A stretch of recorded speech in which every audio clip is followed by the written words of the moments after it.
Acting లో competition, dance లో competition, మాలాంటి యాంకర్స్ కి స్పేస్ ఇవ్వకుండా దాంట్లో కూడా కాంపిటీషన్ వస్తే ఎలా చెప్పు? లేదు, యాంకరింగ్ నేను ఎప్పుడు కాంపిటీషన్, ఓన్లీ యాక్టరే ఇప్పటికీ. అదొక చిన్న నా లైఫ్ లో ఒక చిన్న ఇంకొక జర్నీ అంతే, అది అంతకుమించి పెద్దగా ఏం లేదు. ఏం లేదు. నీ ఫ్యాన్స్ అందరూ నువ్వు ఏది చేసినా యాక్సెప్ట్ చేస్తారు కాబట్టి ఇప్పుడు నువ్వు యాంకరింగ్ స్టార్ట్ చేసిన తర్వాత అమర్ అన్న అసలు సూపర్ గా యాంకర్ కూడా చేస్తున్నాడు, ఈ షో మంచిగా హిట్ అవుతుంది అంటే దానికి రీజన్ అమర్ అనే టాక్ విన్నప్పుడు యాజ్ ఎ ఫ్రెండ్ గా నేను చాలా ప్రౌడ్ ఫీల్ అయ్యాను. నీకు ఎలా అనిపించింది? అంటే బేసిక్ ట్రై అది సురేష్ గారు, డైరెక్టర్ సురేష్ గారికే మెయిన్ ఇదంతా క్రెడిట్ ఇవ్వాలి. ఎందుకంటే నేను చేయలేననే ఫస్ట్ చెప్పాను. ఆల్మోస్ట్ 3 months నేను చేయలేనన్నా, నాకు వద్దు, నాకు భయం, నేను స్టేజ్ మీద మాట్లాడలేను. కంటెంట్ అంటే చేయగలం, డాన్స్ చేయగలం, యాక్టింగ్ అంటే యాంకరింగ్ కష్టం.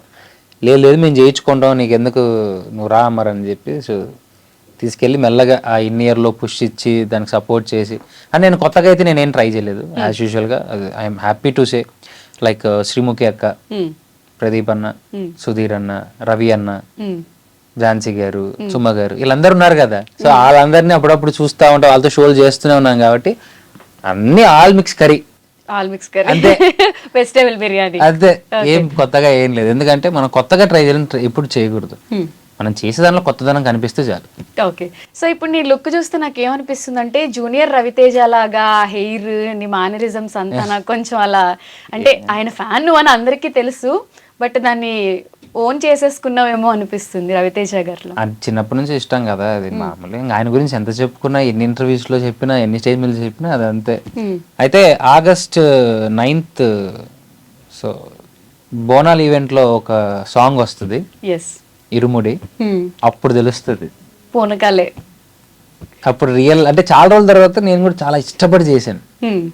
ఆ లుక్స్ కానీ ఇంకా ఏవి రివీల్ చేయలేదు, రివీల్ అయితే నువ్వు చేసావు అని తెలుసు, అలానే పర్ఫార్మెన్స్ కూడా బాగా చేసావు, డాన్స్ బాగా చేసావు అని చెప్పి.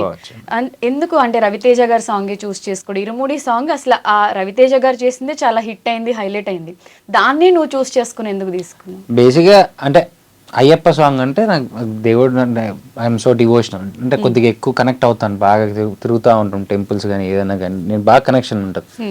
సో అనుకోకుండా అయ్యప్ప బాగా కనెక్ట్ అయ్యేసరికి, సో అదే మా గురువు గారు కూడా చేయడం, నేను కూడా అది ఎప్పటికైనా చేయాలనుకున్నాను. ఒక సందర్భం, సమయం వచ్చింది, సో జరిగింది అది. ఓకే, సో నాకు తెలిసిన అమర్ ఏంటంటే చిన్నపిల్ల మైండ్ సెట్, చిన్నపిల్లోడు మైండ్ సెట్, కిడ్లా ఉంటావు, నిన్న ఎక్కడున్నా చుట్టూ ఉన్న వాళ్ళు ప్యాంపర్ చేస్తూ ఒక పిల్లాడిలా చూసుకుంటూ ఉన్నాం ఇన్ని ఇయర్స్ మేమందరం. బట్ రీసెంట్గా నేను ఒక వీడియో చూసాను అది, లైక్ ఎలా అంటే మోటివేషనల్ స్పీకర్ లాగా చాలా పెద్ద పెద్ద వర్డ్స్ చెప్తున్నావు, లైఫ్ అంటే ఇలా ఉంటుంది. ఎప్పుడు చెప్పానే? నేను చూసాను రా, నీకు అప్పుడప్పుడు షేర్ చేస్తూ ఉంటా, కర్మ అనేది ఒకటి ఉంటుంది లైఫ్లో, ఎప్పుడు దేవుడు ఉంటాడు, అది ఇదేం చెప్తుంటే అసలు ఎంత కిడ్లా ఉండేవాడు ఇంత మెచ్యూర్డ్గా ఎలా అయిపోయాడు అని. అంటే అలాంటి మాటలు నువ్వు మాట్లాడావు అంటే నీకు ఓన్ ఎక్స్పీరియన్స్ కూడా అంతే అయి ఉండాలి కదా. కార్మిక్ స్టేజ్ అంటారు దాన్ని. ఒక స్టేజ్ తర్వాత ఇంకా ఆలోచించడానికి ఏమి ఉండదు. సో మన గురించి మనం ఆలోచించుకోవాలని మొదలెట్టినప్పుడు జరిగిన మార్పుల్లో అలాగా థాట్స్ కానీ, నేను డివోషనల్ ట్రిప్స్కి వెళ్ళినప్పుడు కానీ, సోలో ట్రావెలింగ్ చేసినప్పుడు కానీ, సో అలాగా అనిపించింది చెప్పడం తప్ప దాని గురించి ఆలోచించి చెప్పడం అంటూ ఏమి ఉండదు, అంతే. కానీ నీకే హ్యాట్స్ ఆఫ్ చెప్పాలి, 8 నెలల నుంచి చాలా మంది ట్రై చేశారు నన్ను కెమెరా ముందు తీసుకురావాలని, నువ్వు పిలిచావు కాబట్టి నేను నీకోసం వచ్చి కూర్చున్నాను ఈ రోజు ఇక్కడ. Thank you so much. అంటే బేసిక్ రాను అన్న చాలా మందికి ఇప్పుడు అంటారు, ఇప్పుడు మేము పిలిస్తే రాలేదు కదన్నా నువ్వు. తన నా ఫ్రెండ్, కొన్ని సంవత్సరాల నుంచి మేము కలిసి ఉన్నాం, కొన్ని సంవత్సరాలు ఎదిగేటప్పుడులో పడిన కష్టాలు కానీ అవన్నీ మాకు తెలుసు, ఎంజాయ్ చేసాం. కష్టాలు అని చెప్పకపోయినా కానీ ఆల్మోస్ట్ మేము పబ్బులు తిరిగాం, అన్నీ తిరిగాం, ఆల్మోస్ట్ ఎక్కడెక్కడ తిరగాలో సినిమాలు తిరిగాం, అన్ని ఆడిషన్లు తిరిగాం, అన్నీ చేసాం. బట్ ఎందుకు రాలేదు అని ఒక క్వశ్చన్ వచ్చింది కాబట్టి చెప్పాలి కాబట్టి చెప్పేస్తున్నాను. నేను సుమతి శతకం తర్వాత నేనేమీ చేయలేదు, కొత్తగా నేనేమీ చేయలేదు. ఎప్పుడు మొదలవుతుంది అనేది ఇంకా తెలియదు, మొదలవుతుంది, మొదలు పెడుతున్నాను, మొదలవుతుంది. బట్ కాకనే నేను వచ్చి ఇక్కడ కూర్చొని నా గురించి నేను అది చేసా, ఇది పీకా అని డబ్బా చెప్పుకోవడం నాకు ఎందుకో ఎంత ఎక్కలేదు, నాకు వద్దనిపించింది. అందుకే ఎవరేం అడిగినా కానీ నేను రాను అని చెప్పాను.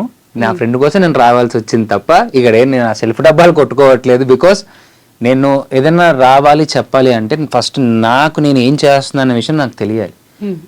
ఒకటి ఏదైనా మాట్లాడుతున్నా అంటే దానికి నేను మాట్లాడడానికి నేను దానికి అర్హున్నై ఉండాలి. అందుకే ఊరికే అనవసరంగా వచ్చి కనపడి ఏదో మాట్లాడి ఏదో చేశాడు, ఏమీ లేకపోయినా ఏదో వీడు ఏదో చేసేస్తున్నాడు, వద్దు. నిజంగా చేసినప్పుడు కనిపిస్తే దాని విలువ ఉంటుంది, ఏమీ లేకుండా కనిపిస్తే ఎప్పటికీ విలువ ఉండదు. ఇది నేను నమ్మే సిద్ధాంతం, ఇది నాకు మాత్రం వర్తిస్తుంది, మిగతా నాకు సంబంధం లేదు. ఓకే, సో నిన్ను పాయింట్అవుట్ చేయడానికి కూడా ఎక్కడా లేదు, ఎందుకంటే అమర్ పడిన కష్టాలు డే 1 నుంచి తినడానికి ఫుడ్ ఉన్నా లేకపోయినా కూడా ఫుడ్ తినడం అయినా స్కిప్ చేస్తాడు, కానీ పలానా చోట ఆడిషన్ ఉంది అంటే ఏ టైం అయినా వెళ్ళడం మాత్రం మానేవాడు కాదు. అంత కష్టపడిన తర్వాత ఒక సిచ్యువేషన్లో ఎందుకురా ఇండస్ట్రీ వదిలేస్తే బాగుంటుంది అనే ఫీల్ నుంచి అరే సక్సెస్ వస్తుందిరా అనే స్ట్రాంగ్ కాన్ఫిడెన్స్తో మనోడు ట్రై చేశాడు. అసలు ఆ సీరియల్ రావడం జానికి కలగనలేదు. అమర్కి వచ్చిన ఫేమ్ చూస్తే లిటరలీ వాడు సక్సెస్ అనే చెప్పుకుంటా. యాజ్ ఎ ఫ్రెండ్గా వాడు పడిన కష్టానికి స్ట్రగుల్స్కి హీ డిజర్వ్ అనమాట. సో నేను చాలా హ్యాపీ. అండ్ ఎవరు తిట్టుకోవద్దు, మనోడితో ఇంటర్వ్యూలు కావాలంటే ప్రొడ్యూసర్స్ ఇంట్రడ్యూస్ చేసి మంచి మంచి మూవీస్ ఇప్పించండి, అన్ని ఛానల్స్కి వచ్చి ఇంటర్వ్యూస్ ఇస్తాడు. వద్దమ్మా, పైకి వచ్చాక నేనే వచ్చిస్తాను. మరి దాన్ని వేరే రకంగా చేసుకుంటారు. ఇప్పుడు నేను చాలా ఫోకస్గా ఉన్నాను. ఏదైనా ఇది మాట్లాడాలనుకో దీని కింద వేసేస్తారు. నేను ఏదో ఒక నోరు దూడ ఏదో మాట్లాడినాను అనుకో, దాన్ని తీసుకొని తిప్పుతానే ఉంటారు. ఎప్పుడు ఏం చెయ్యకపోయినా కూడా నీకు డే 1 నుంచి అది అలవాటే తిప్పుతారు. అందుకే ఏది మాట్లాడుకోకుండా సైలెంట్గా ఇంట్లో ఉన్నాను. ఈ రోజు రావాల్సి వచ్చింది, వచ్చాం అంతే. చెప్పాడు కదా, నా కోసమే వచ్చాడు. So no trolls.